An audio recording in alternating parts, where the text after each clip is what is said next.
Hello everyone, welcome to the session. आप सभी को बहुत बहुत स्वागत है। एसबीआई पीओ की नोटिफिकेशन आउट है और फॉर्म फिल करने की लास्ट डेट 16 जनवरी की है। आप सभी जानते हैं कि इस बार एसबीआई पीओ के पैटर्न में चेंज हुआ है और पैटर्न में जो चेंज हुआ है उसके अंदर प्रीलिम्स के अंदर क्या होगा कि 100 क्वेश्चन तो सेम रहेंगे, बट क्वांट और रीजनिंग की वेटेज कम हो गई है 5-5 क्वेश्चन और इंग्लिश की वेटेज 10 बढ़ गई है। तो हम आज के इस सेशन में डिस्कस करेंगे कि जो आने वाला पेपर होगा वो किस पैटर्न पे होगा और जब आप घर पे मॉक टेस्ट प्रैक्टिस करें तो आपको किस सीक्वेंस में क्वेश्चन को अटेम्प्ट करना चाहिए और कौन से टॉपिक को बाद में करना है, कौन से पहले करना है, ये तो मैं बताऊंगा ही। और साथ के साथ थोड़ा सा एक आइडिया भी मिलेगा कि जो आने वाला एग्जाम होगा वहां पे किस टॉपिक के कितने क्वेश्चन एक्सपेक्टेड हैं, आ सकते हैं। ठीक है, तो वीडियो को एंड तक जरूर देखिएगा। हम पूरा पेपर ऐसे डिस्कस नहीं करेंगे सोल्व करके, बट मैं लाइव मॉक टेस्ट खोल करके आपको दिखाऊंगा कि इन क्वेश्चंस को पहले कर सकते हो, इनको बाद में कर सकते हो। तो वीडियो बड़ी इंपॉर्टेंट है क्योंकि मॉक टेस्ट आपकी तैयारी में बड़ा रोल अदा करते हैं, क्योंकि जैसा घर पे प्रिपेयर होके जाते हो वैसा ही एग्जाम में परफॉर्म कर पाओगे। तो वीडियो एंड तक जरूर देखना। लाइव मॉक टेस्ट हमने उठाया है हमारे ही एसबीआई पीओ के क्रैश कोर्स से। तो ये हमारा एसबीआई पीओ का क्रैश कोर्स बैच नंबर 2 है। इसी को ओपन करते हैं। जब आप इसको ओपन करोगे तो यहाँ आप जाओगे फुल लेंथ टेस्ट के ऑप्शन पे। फुल लेंथ टेस्ट के ऑप्शन पे जाना है आपको और ये प्रीलिम्स का पहला ही टेस्ट है फुल लेंथ टेस्ट, तो इसी को खोल लेते हैं। ठीक है, तो जैसे ही आप फर्स्ट टेस्ट को ओपन करोगे तो यहाँ पे टोटल 100 क्वेश्चन है, 100 मार्क्स है, 60 मिनट की ड्यूरेशन है और यहाँ पे टेक टेस्ट पे आप जाओगे। यहाँ पहले आपको प्रॉपर इंस्ट्रक्शन मिलेंगी सारी, तो यहाँ पे आपको स्टार्ट करना है। तो पहला जो सेक्शन है आपका वो ओपन होगा आपका क्वांटिटेटिव एप्टीट्यूड का। तो यहाँ पे टोटल 30 क्वेश्चन होंगे, ये बात याद रखिएगा, टोटल होंगे 30 क्वेश्चन। तो 30 क्वेश्चन के अंदर जो एक्सपेक्टेड है पेपर के अंदर, उनमें 3 सेक्शन होंगे। पहला आपका स्पीड मैथ यानी सिंपलीफिकेशन और आपका नंबर सीरीज और क्वाड्रेटिक इक्वेशन, तो इनके 10 क्वेश्चन होंगे।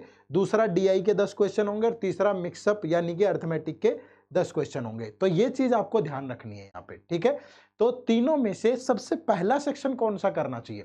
एक तो आप टोटल अपनी जो 20 मिनट है उसको 2 पार्ट में डिवाइड कर लो। एक होगा पहला 10 मिनट, दूसरा होगा 10 मिनट, टोटल 20 मिनट। यहाँ पे सेक्शनल टाइमिंग चल रही है।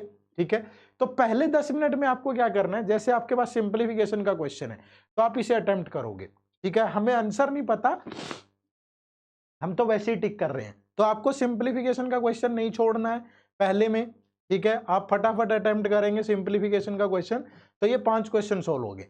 इसके बाद देखो नेक्स्ट क्वेश्चन है अर्थमेटिक का। अब ये देखने में लेंदी क्वेश्चन है। ठीक है, देखने में लेंदी क्वेश्चन है, पढ़ूंगा सोल्व करूंगा तो मेरा टाइम वेस्ट होगा। तो मैंने सीधा ही देखा कि एवरेज टॉपिक मैंने पढ़ भी नहीं रखा है, तो मैं इस क्वेश्चन को स्किप कर दूंगा लास्ट के लिए। फिर देख रहा हूं बहुत लंबा क्वेश्चन है, स्किप कर दिया। फिर देखा, स्किप कर दिया। लंबा क्वेश्चन है, स्किप कर दिया। ये ठीक ठाक क्वेश्चन लग रहा है, रेशियो का छोटा क्वेश्चन है, इसको मैं अटेम्प्ट कर लूंगा। ठीक है, फिर मैं नेक्स्ट गया तो देखा अगला क्वेश्चन डीआई का है। अब हमेशा ध्यान रखना, डीआई के क्वेश्चन को लास्ट के 10 मिनट में अटेम्प्ट करना है, पहले 10 मिनट में अटेम्प्ट नहीं करना। टाइम बचे तो करना है, अदरवाइज ट्राई नहीं करना है। अब देखो यहाँ 11 नंबर क्वेश्चन डीआई का है, तो मैंने सीधा 16 क्वेश्चन पे जंप मारा ताकि 5 क्वेश्चन का खत्म। पढ़ना भी नहीं है, देखना भी नहीं है। आपने देख लिया डीआई पाई चार्ट वाला है, बस आगे बढ़ो। अब नंबर सीरीज आ गई, अटेम्प्ट करूंगा मैं। बहुत बार ऐसा भी हो सकता है कि नंबर सीरीज के 5 में से 4 क्वेश्चन जल्दी बन गए, एक दिमाग में ही नहीं आ रहा, छोड़ दो यार। ठीक है, इतना भी क्या ईगो पे लेना है ना? तो ध्यान रखना, तो ये चीज आपको करनी है। तो यहाँ नंबर सीरीज के 5 क्वेश्चन होंगे। अगेन फिर आप देखोगे एक डीआई आ गया, तो अगेन डीआई आ गया, तो मैंने इसको भी स्किप किया, सीधा 5 क्वेश्चन का जंप मार दिया। ठीक है, फिर मैं देख रहा हूँ अर्थमेटिक का आसान सा सवाल है, फिर मैं इसको सोल्व करूंगा। ये भी किया मैंने, ये भी किया मैंने, फिर ये भी मुझे ठीक लग रहा है, मैंने ये भी किया और ये भी किया। ठीक है, अब चीज यहाँ पे क्या ध्यान रखनी है, देखो कि आपको पहले 10 मिनट में अर्थमेटिक के आसान वाले क्वेश्चन और स्पीड मैथ के सारे क्वेश्चन, कोई ईगो पे नहीं लेना। जैसे क्वाड्रेटिक इक्वेशन है, 5 क्वेश्चन है, 4 हो गए, एक नहीं हो रहा, छोड़ दो। ठीक है, सिंप्लीफिकेशन के 5 में से 3 हो गए, 2 नहीं हो रहे, छोड़ दो एक बार के लिए। आप कोशिश करो कि पहले 10 मिनट में 15 क्वेश्चन आप मिनिमम कर पाओ विद एक्यूरेसी। ठीक है, और हो जाते हैं, ऐसा मुश्किल नहीं है। ठीक है, हो जाएंगे, 10 में नहीं होंगे, 11 में हो जाएंगे, 12 मिनट में हो जाएंगे। उसके बाद 8 मिनट आपके पास अब भी है और आपके पास 2 डीआई है। अब वो डीआई देख लो। पहले आप देखो कि ये वाला डीआई है टेबल वाला, दूसरा डीआई है आपका पाई चार्ट। आप दोनों में से किस में कंफर्टेबल हो, आप उसी डीआई को अटेम्प्ट करो। आप यहाँ देख रहे हो डबल पाई चार्ट है, सोल्व करना पड़ेगा और टेबल भी है भाई, ये तो लेंदी है, ठीक है। फिर मैं कहाँ गया, टेबल वाले डीआई। मैंने देखा कि ये फिर भी आसान वाला डीआई लग रहा है, ठीक है, कोई ज्यादा इसमें दिक्कत नहीं लग रही, तो इसको मैं अटेम्प्ट कर लूंगा। फिर इसके बाद में दूसरा अटेम्प्ट कर लूंगा, ठीक है। बट तुक्के मत मारना कभी भी, ये बात ध्यान रखना। जितने तुक्के मारोगे ना फिर फंस जाओगे भाई। रॉन्ग अटेम्प्ट नहीं करना, तुक्के नहीं मारना, ट्राई नहीं करना। ट्राई कौन से क्वेश्चन नहीं करना, आपने देखा कि सामने 30th नंबर क्वेश्चन ये प्रोबेबिलिटी का है और मैंने प्रोबेबिलिटी पढ़ी ही नहीं, तो ट्राई मत करो। ट्राई जब करना जब आपने देखा कि आपको जो आता था वो हो चुका है और इस सेक्शन में अभी 5-7 मिनट पड़े हैं, तो फिर ट्राई करो। तो अदरवाइज ध्यान रखना, क्वांट के सेक्शन से हमने 3 सीख क्या ली। पहली सीक्वेंस क्या रखूंगा, 2 पार्ट में डिवाइड करूंगा, 10 मिनट 10 मिनट, स्पीड मैथ और अर्थमेटिक के पहले 10 मिनट और दूसरे 10 मिनट में डीआई। कोई भी रॉन्ग क्वेश्चन या तुक्के नहीं मारूंगा। तीसरा, कोई भी ऐसा क्वेश्चन पहले ट्राई नहीं करूंगा जो टॉपिक मैंने पढ़ा ना हो। ये ध्यान रखना है आपको किसमें, मैथ के अंदर। अब चलते हैं, ये सबमिट कर दिया हमने, यहाँ पे रिपोर्ट वगैरह आ जाएगी। अब दूसरा सेक्शन आपके सामने आ गया, किसका, रीजनिंग का। अब रीजनिंग में भी 2 पार्ट होंगे, एक मिसलेनियस होगा और एक सीटिंग अरेंजमेंट और पजल्स का होगा। तो यहाँ पे क्या होगा कि मोस्टली 15 से 20 क्वेश्चन आपको मिलेंगे सीटिंग अरेंजमेंट और पजल के, और बाकी 10 से 15 क्वेश्चन के बीच में आपको मिलेंगे मिसलेनियस। तो कोशिश करो कि पहले 6-7 मिनट में, 6 से 7 मिनट मैक्सिमम है, 6 से 7 मिनट में मिसलेनियस पूरा निपटा दो, ठीक है। मिसलेनियस पूरा निपटा दो पहले 5 से 6 मिनट में, जल्दी जल्दी। आप देखोगे इनइक्वालिटी का क्वेश्चन है, देख के ही सोल्व हो जाएगा कि एस देखो, एस से एच पे जाना है, एस से एच पे जाना है, बिल्कुल सही है, ठीक है। आपको बी से जी पे जाना है तो बी से जी पे का जाने का रास्ता ही नहीं बन रहा, तो ओनली वन ही फॉलो करेगा ये, ठीक है। तो मतलब ऐसे क्वेश्चन तो स्क्रीन से पढ़ के आंसर हो जाएंगे सेकंडों के हिसाब से। तो आपको ये वाले क्वेश्चन छोड़ने नहीं है, मैं तो तुक्का भी मार सकता हूं, ठीक है, सीधा सीधा। अब पहले 5 क्वेश्चन थे आपके, पांचों पर क्वेश्चन आपने अटेम्प्ट कर लिए। उसके बाद आपने देखा यार ये तो एक पजल है, ठीक है, पजल है वो भी ईयर वाली। आप सीधा क्या करोगे, 11th क्वेश्चन पे जंप मारोगे। फिर आपने देखा ये भी एक अगेन पजल है, फिर आप 16th क्वेश्चन पे जंप मारोगे। फिर आपने देखा ये सिलोगिज्म आ गया, ठीक है। मतलब बिना पढ़े जंप मार दो, बस ये देख लो कि इस टाइप की पजल है, बस। फिर आप यहां गए, सिलोगिज्म आराम से हो जाएगा भाई। 5 क्वेश्चन करने में 2-3 मिनट से ज्यादा नहीं लगेंगे। डायग्राम बनाया और चेक कर लिया सेकंडों में, ठीक है। तो फिर आपने चेक किया, क्या हो गया। फिर मैंने देखा कि यार ये क्या आ गया, तो ये मुझे दिख रहा है कि बहुत छोटी सी पजल है, किस पे, रैंकिंग पे। ये अटेम्प्ट कर सकते हो आप, ठीक है। तो रैंकिंग पे छोटी सी पजल आराम से बन गई, तो मैंने यहां से ट्राई किया ये क्वेश्चन, फिर ये क्वेश्चन, इस पे भी बेस्ड पूरे 5 क्वेश्चन है, तो मैंने पांचों ट्राई कर लिए। आप चाहो तो इसे फिर भी कर सकते हो एंड में भी, बट आप चाहो तो साथ के साथ कर सकते हो।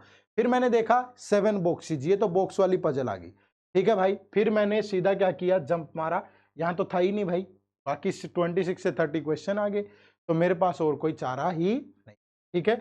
तो अब मैंने ये क्वेश्चन तो अटेम्प्ट कर लिए, देखो 16 से 21 से अगर मैं देखूं तो यहां पे मुझे लगता है कि कोई ऐसा क्वेश्चन नहीं था, ठीक है। फिर मैंने 11 से देखा तो ये आपकी डायरेक्शन वाले क्वेश्चन थे, ठीक है। तो अब मैं यहाँ पे आप देखोगे कि 5-6 मिनट में या 7-8 मिनट में 15 क्वेश्चन कर चुका हूं, ठीक है। मतलब 15 के 15 नहीं होंगे, मैंने तो डायरेक्ट तुक्का मारा है। आप 10-12 कुछ तो बना पाओगे ना, ठीक है। जितने बना पाओ उतने करो, तुक्का नहीं मारना। उसके बाद अरेंजमेंट पजल पे आओ। अब देखो ये पहली पजल जो है ये ईयर वाली है, तो मुझे लगता है कि ये पजल आसान होती है, तो मैं इसको अटेम्प्ट करूंगा, 5 क्वेश्चन इसके बनाऊंगा, ठीक है। देखो आराम से कर सकते हो आप। फिर मैं देखा कि ये तो क्या है, डायरेक्शन है, ये भी इजी लग रहा है भाई, तो इजी वाला है, फिर इसको भी मैं बना दूंगा, ठीक है। इसी में मैंने देखा कि 3 क्वेश्चन थे, ये 2 क्वेश्चन छूट गए हमसे, ठीक है। हमने 5 क्वेश्चन का जंप मार दिया, ये भी ध्यान रखना। सीटिंग अरेंजमेंट और पजल जो प्रॉपर वाली है उनमें 5 क्वेश्चन होते हैं, ब्लड रिलेशन, डायरेक्शन, रैंकिंग, इन पे 3 का सेट भी हो सकता है, तो हमेशा 3 के बाद जंप मार के देख लेना। अब ये क्वेश्चन पहले ही 5 मिनट में हो जाना चाहिए था, ठीक है। दूसरा क्वेश्चन भी पहले 5 मिनट में हो जाना चाहिए था। तो इस तरीके से आपको इनको करना है भाई, ये ध्यान रखिएगा, ठीक है। तो आप क्या देखेंगे यहां कि सिटिंग अरेंजमेंट पजल, ठीक है, लास्ट में करना है। पहले 5-6 मिनट में मिसलेनियस वाले टॉपिक करो, कोडिंग डिकोडिंग हो गया, इनइक्वालिटी हो गया, डायरेक्शन हो गया, इसके अलावा आपका सिलोगिज्म हो गया, ठीक है, डायरेक्शन ब्लड रिलेशन पे इस पे मुश्किल लगे, थोड़ी पजल लंबी लगे तो लास्ट में ले जाओ, और पहले 5 से 6 minute alpha numeric series, inequality, syllogism, coding decoding, इस टाइप के क्वेश्चन निपटा दो। ठीक है, थोड़ा फास्ट रखना है मूवमेंट, 30 क्वेश्चन है, जल्दी जल्दी हो सकता है। घर पे प्रैक्टिस करोगे ना पहले ऐसे, तब जाके पेपर में होगा। ठीक है, अब इंग्लिश में अब दूसरा टारगेट भी रखना है आपको।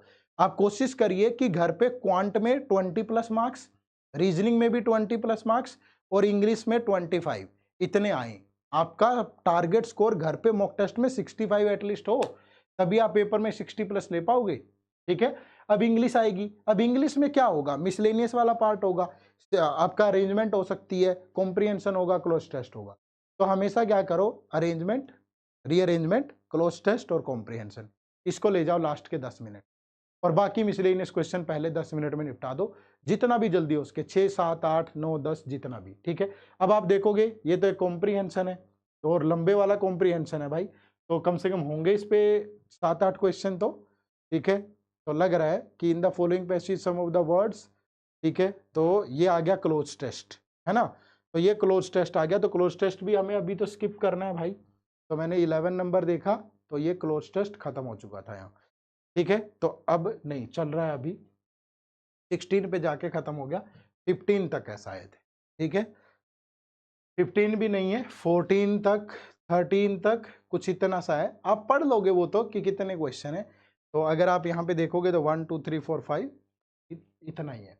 ठीक है, तो आप देखा आपने कि पहला 12-13 क्वेश्चन थे, तो आप 14 क्वेश्चन पे गए, आपने देखा कि ये आसान है, एक हाईलाइटेड वर्ड दे रखा है, ये देखने में मुश्किल लग रही है इंफॉर्मेशन, स्पेस छोटा है ना, जब ये पूरी स्क्रीन पे होगा तो ये 2 लाइन का ही होगा, मुश्किल से छोटा क्वेश्चन होगा मिसलेनियस वाला, तो इनको जल्दी सोचा जा सकता है। ऐसे क्वेश्चन आप पहले अटेम्प्ट करें, जैसे आप यहाँ भी देख रहे होंगे। ठीक है, मेरी इंग्लिश इतनी अच्छी नहीं है तो मैं पढ़ के तो नहीं बता पाऊंगा, बट मैं आपको बता रहा हूँ। ठीक है, तो ये ध्यान रखिएगा इस टाइप के। अब यहाँ पे क्या है, वर्ड स्वैप है। ठीक है, तो ये वर्ड स्वैप वाले क्वेश्चन है, ये भी जल्दी हो जाएंगे, वर्ड स्वैप ही है। ठीक है, in each of the question given below 4 words are given in bold, this 4 may और may not be in their correct position, तो यही है वर्ड स्वैप, ये भी आप कर सकते हो जल्दी। ठीक है, तो ये करना है आपको जल्दी। उसके बाद ये देखोगे एरर डिटेक्शन वाले क्वेश्चन है, तो यहाँ भी आपको एरर ढूंढना है, ज्यादा लंबा क्वेश्चन नहीं होगा, ये एग्जैक्ट प्री का लेवल है। ठीक है, तो आप इनको भी जल्दी कर सकते हो, इस टाइप के क्वेश्चंस को। ठीक है, उसके बाद ये एरर डिटेक्शन ही है, 5 क्वेश्चन। ठीक है, ये 5, 6, 7, 8 भी मिल सकते हैं ये, क्योंकि 40 क्वेश्चन में इनकी संख्या ज़्यादा होगी। उसके बाद फिर आप यहाँ पे देखोगे सीटेकर, यहाँ फ्रेजीज आ गई भाई। ठीक है, तो ये जो फ्रेजीज हैं, इन फ्रेजीज को भी जल्दी किया जा सकता है। ठीक है, तो फ्रेजीज वाला पार्ट भी जल्दी कर सकते हो। फिर से आप देखोगे तो लास्ट एक क्लोज टेस्ट आ गया फिर से। ठीक है, तो आपके पेपर में मुझे लगता है कि 20 क्वेश्चन तक रीअरेंजमेंट और आपका क्लोज टेस्ट और कॉम्प्रिहेंशन का रहने वाला है। ठीक है, 20 तक रीअरेंजमेंट, क्लोज टेस्ट और कॉम्प्रिहेंशन। तो कोशिश करिए इन 20 क्वेश्चंस को लास्ट के 10 से 12 मिनट में करें, 12 मिनट रख लो, और स्टार्टिंग के 8 मिनट में error detection, word swap, phrases, word replacement, इस टाइप के जो क्वेश्चन है, सिंगल लाइनर या डबल लाइनर वाले जो क्वेश्चन है, उनको स्टार्टिंग के 7 से 8 मिनट में करो। ठीक है, तो ये स्ट्रेटेजी आपको रखनी पड़ेगी इंग्लिश के लिए। और हमेशा एक बात का ध्यान रखो बच्चे, कि आपने सपोज ये मॉक टेस्ट तो दे दिया है, ठीक है, आपने मॉक टेस्ट देने के बाद इसको प्रॉपर स्टडी करो भाई। जैसे देखो आपका स्कोर कितना है, बाकी बच्चों के साथ आपकी रैंक कितनी है ना, और यहाँ प्रॉपर फिर व्यू सॉल्यूशन पे जाके उनके सॉल्यूशन चेक करो। जैसे आप देखोगे यहाँ एक्सप्लेनेशन पे जाके आप इनके सॉल्यूशन वगैरह प्रॉपर चेक कर सकते हो। हमारे तो टेस्ट में गिवन होते हैं, आप भी जहाँ से भी टेस्ट सीरीज दे रहे हैं वहाँ भी गिवन होंगे, ऐसी उम्मीद करता हूँ। तो एक मॉक टेस्ट दे दिया आपने, उसको देने के बाद प्रॉपरली एनालाइज भी करो, देखो कि आपने क्या गलतियां करी हैं। और एक मॉक टेस्ट से 3 गलतियां आपको जरूर लिखनी चाहिए। ठीक है, आप देखो 1 घंटा एनालाइज करो और देखो कि आपको लगता है कि यार टाइम वेस्ट होगा, इतने में तो मैं एक मॉक टेस्ट और दे दूंगा, क्या फायदा होगा उसका? जो पहले एक दिया है वो भी वेस्ट है, जो आगे दोगे वो भी वेस्ट है, क्योंकि मॉक टेस्ट में नंबर इंक्रीज नहीं होंगे। कब तक? जब तक आप अपनी गलतियों को इंप्रूव नहीं करेंगे। आप देखो कि एक मॉक टेस्ट में मैंने क्या गलतियां करी। पहली गलती, सीक्वेंस गलत हो सकती है। मैंने देखा यार मैथ के मैं तो 15 क्वेश्चन ही अटेम्प्ट कर पाया, पर मुझे तो और भी आते थे इसमें से, तो क्या सीक्वेंस हो सकती है? मैंने बताया है कि अर्थमेटिक और स्पीड मैथ वाले पहले करो, डीआई लास्ट में करो, अपनी सीक्वेंस को सुधारो। फिर देखो कि यार इसमें मैंने रॉन्ग भी ज़्यादा कर दिए, तुक्का मार दिया, नहीं मारना चाहिए। तीसरा फिर देखो कि यार ये टॉपिक क्वाड्रेटिक इक्वेशन के 5 क्वेश्चन थे पेपर में, पर मुझे तो आता नहीं है टॉपिक, और ये पेपर में भी आया हुआ है पीवाईक्यू में, तो उसको दोबारा से पढ़ लो टॉपिक को। फिर दोबारा दोगे तो सीधा 5 नंबर तो यही बढ़ गए। तो जो गलतियां हैं, गलती लिखो और उनका सॉल्यूशन भी लिखो। ये गलतियां हैं, ये सॉल्यूशन है। उसके बाद फिर आप देखना अपना पहला टेस्ट और 10वां टेस्ट, दिन रात का अंतर होगा। यहां अगर 40 नंबर है, यहाँ 70 होंगे, अगर आप हर टेस्ट के साथ 3-3 गलतियां सुधारते चलोगे। इतना दिन रात का फर्क होगा। आधी से ज्यादा दुनिया कहती है कि सर मॉक टेस्ट देता हूं, नंबर नहीं आते। भैया नंबर कहां से आएंगे यार, कि मेरे अंदर एक खामी है, मैं उसे सुधार नहीं रहा, तो कितना नंबर आ जाएगा। एक दिन में कुछ बच्चे कहते हैं कि यार मैं तो 12 घंटे पढ़ता हूं, 15, एक दिन में 24 घंटे है, 24 घंटे से ऊपर तो नहीं पढ़ पाओगे आप, फिर तो अगला दिन शुरू हो जाएगा। तो समय की एक सीमा है, लेकिन अपनी एफिशिएंसी, अपनी गलतियों को तो इंप्रूव कर सकते हो ना। अपनी गलतियों को इंप्रूव करो, उनको देखो क्या गलतियां हो रही, उन्हें सुधारो, तभी बढ़ेगा स्कोर। तो आप टाइम पे नहीं, एफिशिएंसी पे काम करिए, ठीक है। उम्मीद करूंगा कि ये वीडियो ने काफी हेल्प करी होगी आपकी, ये समझने में कि मॉक टेस्ट में कैसे एक्सपेक्टेड क्वेश्चन होंगे पेपर में, कैसे आप उनको अटेम्प्ट कर सकते हो, और आप इससे सीख लेंगे। और आप हमारे साथ भी लाइव मॉक टेस्ट डिस्कस कर सकते हो, ठीक है। हमारे यूट्यूब चैनल पे मॉर्निंग में, मंडे टू सैटरडे मॉर्निंग में 9:15 पे एसबीआई क्लर्क का लाइव मॉक टेस्ट होता है डेली, मंडे टू सैटरडे, और दोपहर को 1:30 पीएम पे, ठीक है। आफ्टरनून में 1:30 पीएम पे एसबीआई पीओ का डेली मॉक टेस्ट डिस्कस होता है, daily, Monday to Saturday. 21 days 42 mocks का चैलेंज रखा है हमने, कि डेली 2 मॉक टेस्ट हो गए, क्लर्क का, एक पीओ का, 21 डेज। आप इनको लाइव अटेम्प्ट करो, और आप टेस्ट सीरीज लो हमारी, वहां से जाके आपको कुछ नहीं करना, सिंपली आप गूगल पे जाओगे, आपने edutap.in टाइप करना है, यहाँ कोर्सेज पे गए, कोर्सेज पे जाके एसबीआई पीओ कोर्सेज, यहाँ जाकर के आप देखोगे तो ये 3 कोर्सेज आपके पास हैं। ये हमारी सिर्फ एसबीआई पीओ की टेस्ट सीरीज है, ये पीओ और क्लर्क दोनों की टेस्ट सीरीज है। ये एसबीआई पीओ का लाइव क्रैश कोर्स है, यहाँ लाइव क्लासेज रिकॉर्डेड भी अवेलेबल रहेंगी, सब कुछ मिलेगा, sectional test, chapter wise test, full length test. एक गलती बहुत सारे बच्चे करते हैं, आप डायरेक्टली फुल लेंथ टेस्ट मत दो। कुछ बच्चे कहेंगे सर मुझे तो प्रैक्टिस ही करनी है, मेरा सिलेबस तो कंप्लीट ही है, मैं तो फुल एफएलटी दूंगा। भाई पहले टॉपिक वाइज दे दे, फिर सेक्शनल दे दे। अब जो गलतियां फुल लेंथ में हो रही है ना, वो होंगी ही नहीं, उनमें से आधी गलतियां नहीं होंगी अगर आप इस प्रोसेस से चलोगे। पहले टॉपिक वाइज दोगे, फिर सेक्शनल, फिर फुल लेंथ। बहुत टाइम है अभी पेपर में, 50-60 दिन है, आप आराम से कर सकते हो, ठीक है। तो थोड़ा अपना बदलें, और जो लोग शुरू से तैयारी कर रहे हैं, बिल्कुल स्टार्ट कर रहे हैं, वो भी अपना टॉपिक वाइज टेस्ट साथ के साथ दें। एक टॉपिक कंप्लीट किया, टॉपिक वाइज टेस्ट दो, उसके बाद आगे बढ़ो। और ये जो हमारी टेस्ट सीरीज क्रैश कोर्स है, इसमें टॉपिक वाइज टेस्ट भी है, क्वांट के, रीजनिंग के, इंग्लिश के, सेक्शनल भी है, फुल लेंथ भी है, पीवाईक्यू भी है, सब कुछ है एक टेस्ट सीरीज में। ये पीओ वाले क्रैश कोर्स में 10,000 और इसमें 15,000 सवाल हैं, बहुत होते हैं। इतना कर लोगे, नहीं रुकोगे कहीं, ठीक है। बट ट्राई करते रहो, मेहनत करो यार, ठीक है। तो उम्मीद करूंगा इस वीडियो से आपको बेनिफिट होगा। चैनल पे नए हैं तो सब्सक्राइब कर लें चैनल पे, क्योंकि हर रोज हम कुछ ना कुछ नए टाइप की वीडियो जो आपको हेल्प कर पाए आपकी प्रिपरेशन में लेके आते रहते, ठीक है। तो चैनल से जरूर जुड़िएगा, और लाइव मॉक टेस्ट मॉर्निंग 9:15, दोपहर 1:30 आपका इंतजार कर रहे हैं। बहुत जल्द मुलाकात होगी, कमेंट करके जरूर बताएं वीडियो आपको कैसी लगी। आप सबका बहुत बहुत शुक्रिया, थैंक यू वेरी मच। जय हिंद, जय भारत।